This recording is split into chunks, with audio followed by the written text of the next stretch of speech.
नमस्कार दोस्तों, आज की इस वीडियो में हम कर्मचारी भविष्य निधि ईपीएफओ के बारे में बात करेंगे, जिसके अंदर ये किस तरीके से काम करता है और इसमें कितना परसेंट आपका और आपकी कंपनी का पैसा निवेश होता है और इसमें कैसे आप पैसे निकाल सकते हैं। ये सारी जानकारी इस वीडियो के अंदर आपको देखने को मिलेगी। तो दोस्तों, अगर आप चैनल पर नए हैं तो चैनल को आप सब्सक्राइब कर लें, क्योंकि इस चैनल पर आपको फाइनेंस, इंश्योरेंस और इन्वेस्टमेंट से रिलेटेड ही वीडियोस देखने को मिलती हैं। तो दोस्तों, ये देखते हैं कि ईपीएफओ के रूल्स क्या हैं। यदि आप नौकरी पेशा हैं तो आप कर्मचारी भविष्य निधि के बारे में ज़रूर जानते होंगे, क्योंकि भारत में कोई भी ऐसा संगठन है जहां 20 कर्मचारियों से अधिक कार्यरत होते हैं और उसके ईपीएफ रजिस्ट्रेशन कराना ज़रूरी है। क्योंकि ऐसा संगठन या कंपनियां जहां 20 कर्मचारी से कम काम करते हैं वे अपनी स्वेच्छा से भी अपना रजिस्ट्रेशन करवा सकते हैं।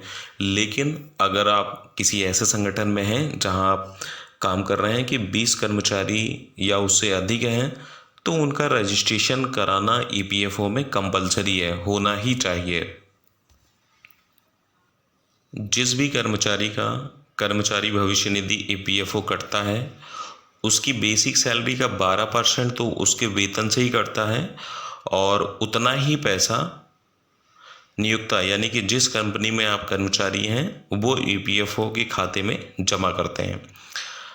लेकिन अगर कर्मचारी चाहे तो 12% से अधिक भी कटा सकता है अपने सैलरी से पैसा, लेकिन नियोक्ता यानी जो कंपनी है वो 12% से ज़्यादा पैसा नहीं जमा करती ईपीएफ के अकाउंट के अंदर। तो ईपीएफओ का संगठन भी सेंट्रल गवर्नमेंट ने ही कर रखा है, जो सभी एम्प्लॉय के ईपीएफओ के अकाउंट पर नियंत्रित और विनियमित करते हैं, उसके फंड को निवेश करके करते हैं और उसके देख रेख करते हैं।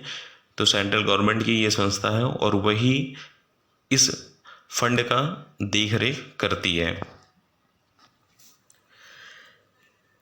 तो दोस्तों, जितना पीएफ आपकी सैलरी से कटता है उतना ही कंपनी भी जमा करती है।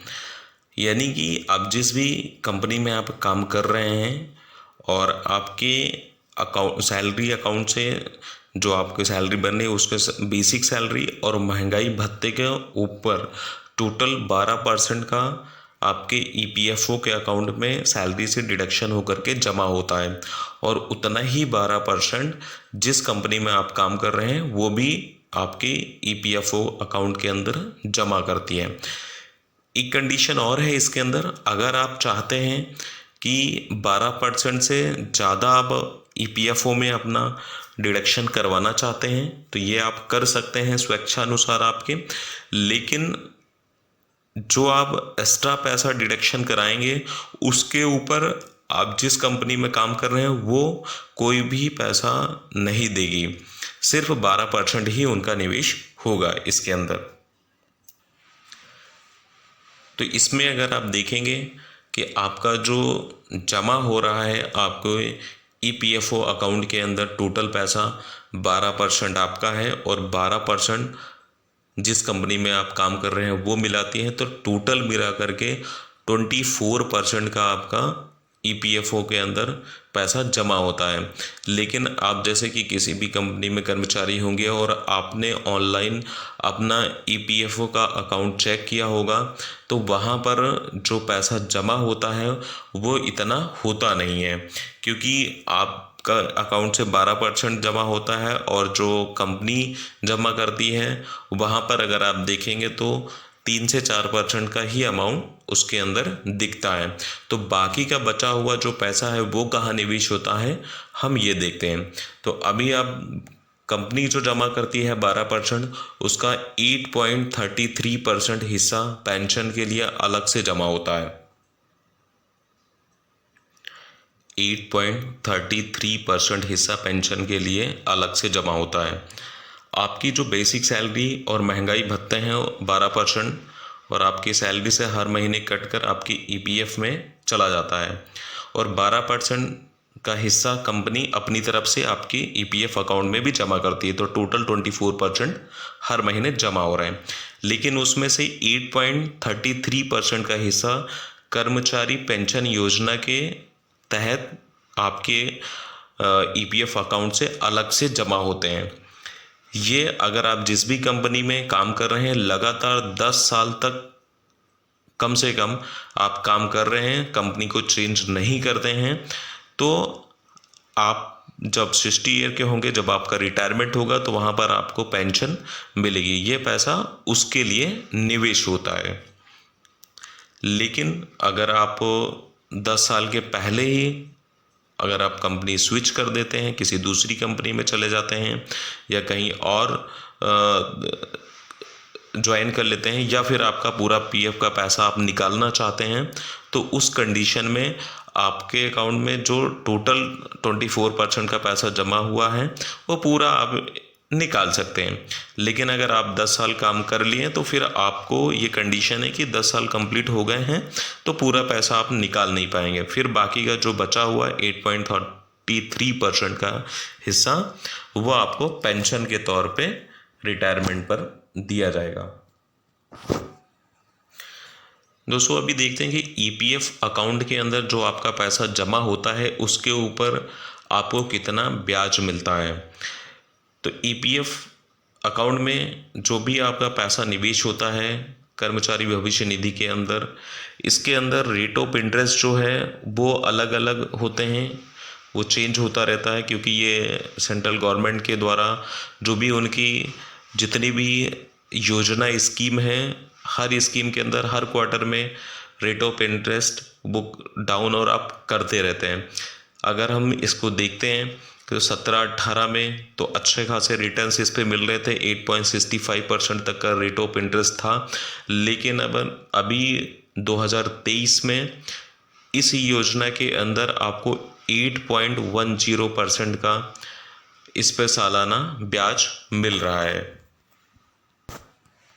ईपीएफ अकाउंट में जो भी पैसा आपका जमा होता है और जब आप उसको पूरा पैसा निकालते हैं तो इसके ऊपर भी आपको टैक्स की भी छूट मिलती है, क्योंकि कर्मचारी भविष्य निधि के अंदर ये एक बचत योजना है कर्मचारी की।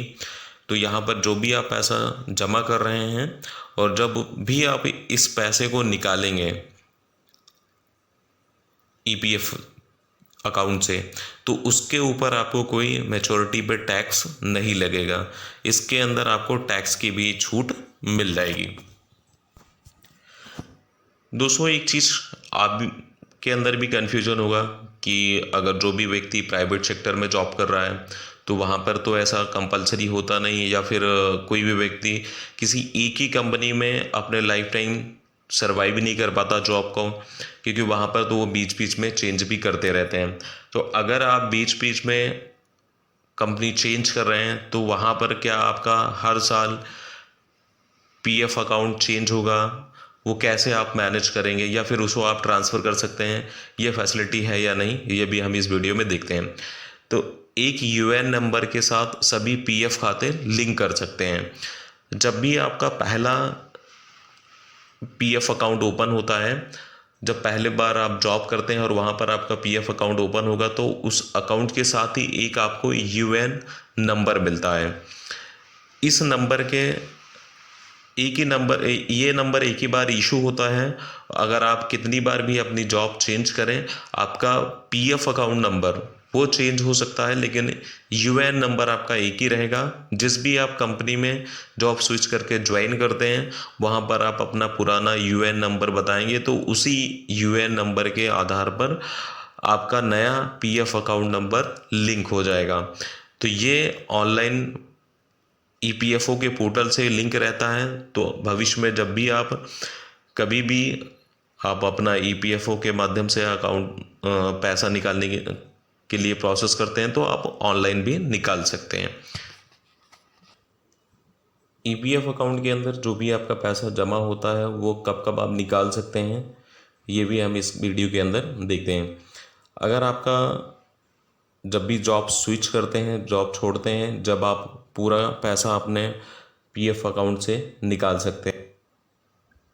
आप EPFO अकाउंट से बीच में भी पैसा निकाल सकते हैं। यदि कभी आपको शादी करनी है या भाई बहन की शादी करनी है, बाल बच्चों की शादी करनी है, या फिर अपनी पढ़ाई के लिए, बच्चों की पढ़ाई के लिए, भाई बहन के पढ़ाई के लिए आपको निकालना है, तो आप बीच में भी पैसा निकाल सकते हैं। यदि आपको कभी पत्नी या फिर खुद को मकान लेना हो, लोन ले रहे हैं, उसमें पैसे की आवश्यकता है, तो आप बीच में भी कुछ पैसा निकाल सकते हैं।